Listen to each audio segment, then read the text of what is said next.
Did you know right from Darwin's time, it is assessed that our body has some organs which doesn't or may not serve any purpose in future, and so it's likely to disappear like the third eyelid, appendix, toes, etc.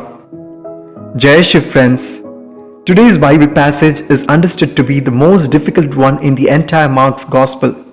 To understand this, we need to read the entire chapter.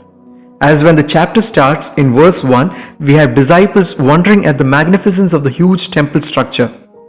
And in verse 2, Jesus speaks about its ruin.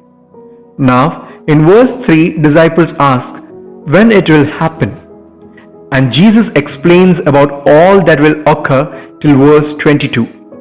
In verse 23, he says, I have told you all these things beforehand. And then follows the rest of the passage, which gives us a very clear picture. It's certainly not to be taken about the end of the world, but it clearly carries a message that all which doesn't serve its natural purpose will disappear in course of time as per natural law. It could be anything: traditions, blind practices, religion, belief systems, perhaps even human life itself, if it doesn't serve its purpose.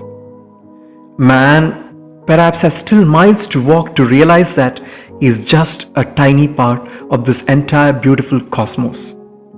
In short, Gospel demands us to halt and read the signs of time, reflect where we are heading to, and make necessary amendments to understand and serve the real purpose of this beautiful life.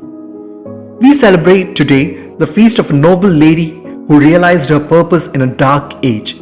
Reading the signs of the time in a hell-broke-loose world, she remained in solitude with the Lord for nearly 40 years in the four walls of a convent.